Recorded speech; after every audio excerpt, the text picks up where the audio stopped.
Hey guys, uh, so today we have got an interesting tutorial. We'll discuss on the y delta y to delta transformation or delta to y transformation. So uh, let us first discuss about what a star, how a star looks like, and how a delta looks like. So uh, in this case, uh, so how can we identify that this is a delta? This is a delta in the circuit. So we have this. So if resistors are connected in this manner, if the resistors are connected in this manner, so we have this as our RA, our RB, and our RC. So we have a node here, we have a node here, we have a node here.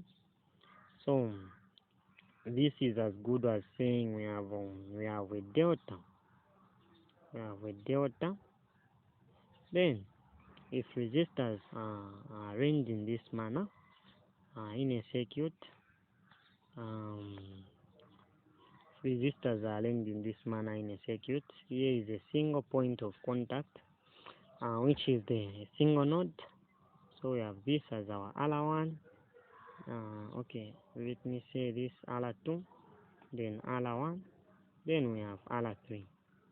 So in this case, we have a star, or we have got Y. A Y, I've got a Y or a star. So we can move from this to this or from that to that. So it's possible, but how do we do that? So let me demonstrate on how we move from delta to star. So because that is what is solving our problem. So let's say if you have this, if you have this, you have this, you have this delta, you have this delta. So in this case, we do have this, we do have this. So let's say this is your RA, then your RB, then you have your RCE.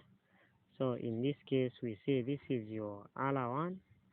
I mean, so let's say this is your R2, then this as your R1, and this as your R3. So uh, inside the delta, we create a star there. So, and that's how we create a star. So that's how we create a star in a delta. So that's how we create a star in a delta. So how can we convert now from moving from RBC to R1, R2, and R3? So here is how we move. So we need to master these formulas. So we have got R1 equal to. So R1 is equal to. So now what is important is knowing is getting to know the location of a resistor. So we know that resistor R1 is located in between RB and RA. So it is connected between RB and RA. So in this case, what we must do is as simple as saying R1 is equal to RA multiplied by RB times RB over the summation of all the resistance. So over the total resistance, so which is RB plus RC. So what of R2? So R2 is equal to. So your R2 is equal to. Your R2 will be equal to. So it is connected in between A and C. So RA and RC. So in this case, what we must expect R2 to be is RA times R RC. So on the bottom, we repeat RA plus RB plus RC. So this is what we get. So what of R3? How can we obtain R3? So our R3 is as good as saying R3 is connected between RC and RB. So in this case, uh, we get the product of the two, RC and RB. So this is equal to RC plus multiplied by RB over, we get RC plus uh, but RA plus RB plus RC. This is what we get. So in this case, we have obtained the values of R1, R2, and R3. So this is what we must do. So let's go back to the question now. Uh, this question that we have um, is demanding to calculate IT. So IT is the current flowing through the voltage source. So it is the current through the voltage source, or the current that is coming from the voltage source, IT. So now we make use of the delta to start transformation in this problem. So the approach to this question is that we will calculate the total resistance, the equivalent resistance. So I'm sure we did the video on the calculation of the equivalent resistance. So what we are adding on now is the delta to start transformation, or the start to delta transformation. So we are going to move in that accord. So we are going to calculate first the equivalent resistance. Then from the equivalent resistance, we are going to use the Ohm's law that we know. That Ohm's law states that current, current is direct proportional to voltage and inversely proportional to the resistance. Yeah, at a constant temperature. So in this case, we move in that accord. So we start. Um, so let me redraw that circuit. So in this case, we have this. So we do have this. This is what we get. We get this. So we get this. We have this. So in this case, I'm disconnecting the voltage source. I'll replace this with R equivalent. So R equivalent. So I'm looking for the equivalent resistance. So this is the 5 ohm that I have. Here is a 10 ohm resistor. Then here is a 10 ohm resistor. Here is a 20 ohm resistor. And here is a 20 ohm resistor. So where can we make a star in our circuit? Where can we make a star in our circuit? So if you look very well, the O of this is a delta. So it is a delta. So now we need to be to be able to generalize these structures. See, don't just say a delta has to be in a diamond like structure, but it can also be like this. So don't master that a delta looks like this. So a delta can also be like this. So it can also be like that. So here, see, this is a single node. Here is the single node. This node is this node. This single node here is this node. So it's one and the same. So uh, so it is in that it is in that it is in this delta that we will be able to come up with a star. So if we draw this, we draw a star. We have this. We have this. So this will be my R1, this will be my R2, and this will be my R3. So obtaining that, can I obtain that? So I have to start with R1 first. So my R1 in this case is equal to, my R1 is equal to, so R1 is standing between the 10 ohm resistor and the 20 ohm resistor. So in this case, we can evaluate R1. So to say, we have the 10 ohm, it is standing between the 10 ohms and the 20 ohm resistor.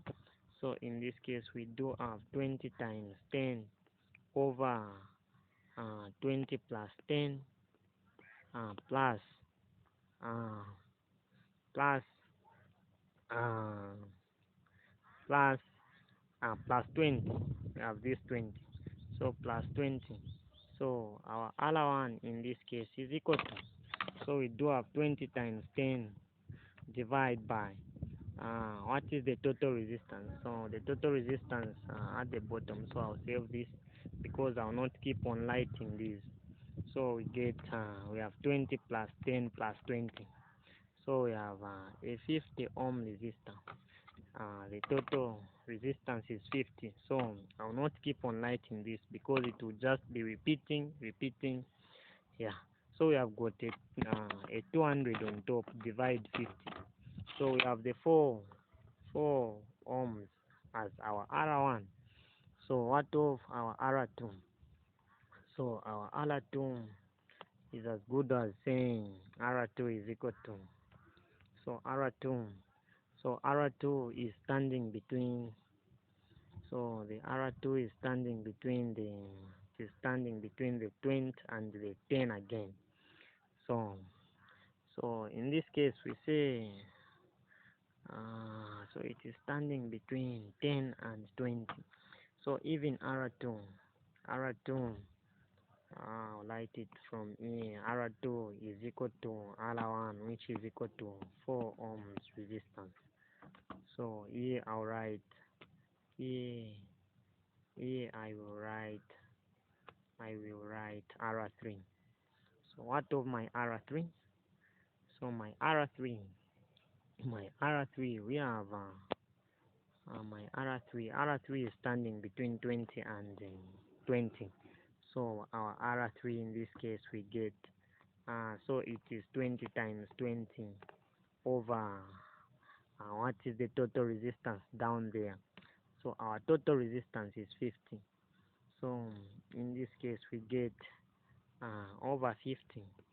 So this is equal to, we have got 20 times 20 divide 50. So what do we get? So we get the 8 ohm resistor there. So we have got R1, which is equal to R2, which is 4. Then our R3 is equal to 8 ohms. So this is what we get. So now let us redesign this circuit again. So we'll design this circuit again. So it will be equal now to, equal to this. So where there is a delta, I now have to start replacing with a star. So here is my star. So the star is like this. So it is like this. So the star is like this.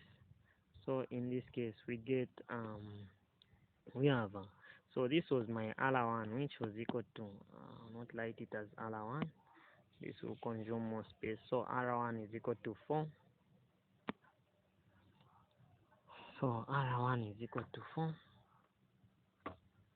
So even my R2 is 4, then R3 is 8. So R3 is 8, this is 5, then this is 10.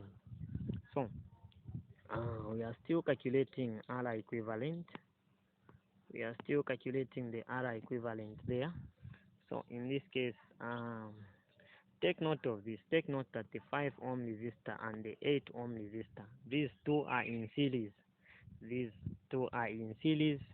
So we can reduce them. we can reduce them simply by summing them up. So summing them up, we say it is 5 plus 8. So 5 plus 8 we get uh, so 8 plus 5 is equal to, this is 13. So this is 13. So that is 15. Then we are good as redesigning this circuit. Let us redesign. So redesigning this circuit, we have this, we have this. So we design this circuit, and redesigning we get this. So this is the 4 ohm resistor. Then we have this as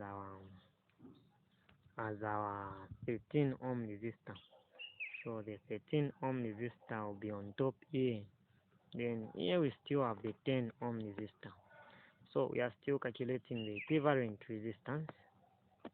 So the equivalent resistance there. So but it is very important again to take note that these two resistors are sharing two nodes. They are sharing two nodes here and there.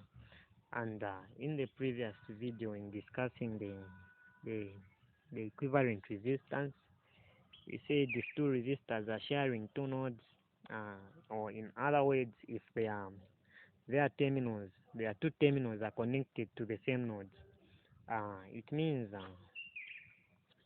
they are in parallel. So the 13 ohm resistor, the 13 ohm resistor is in parallel with the 10 ohm resistor. So this will reduce to, we have got R equal to 13 times 10 over 13 plus 10. This is equal to, so we do have this divided by 13 plus 10. So what we get is we get 5.625. So in this case, if I was to redraw that circuit, we are remaining with just two resistors. We are remaining with just two resistors. So we are remaining with just two resistors. So this resistor and another one there. So this is now the the newly added 5.25. Then this is the 4 ohm resistor, which is here. So this is the 4 ohm resistor. So we are still calculating the R equivalence. R equivalent. So R equivalent is as good as adding. So the R equivalent in this case is as good as adding 5.625 plus 4. Here we get 9.625 ohms. So to calculate now, so this is the total resistance that we have in the circuit. So to calculate now IT, so IT is equal to, our IT is equal to, so the voltage that we were given, let's go back a bit. So the voltage that was given is so we are given 25 volts. So we were given 25 volts. So in this case, we say it is 25 volts over 9.625. So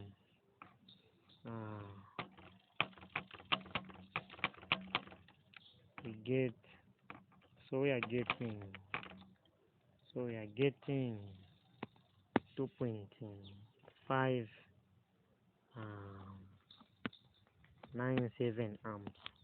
So this is the current that we have gotten as our IT. So thank you so much, guys. So we are offering tuitions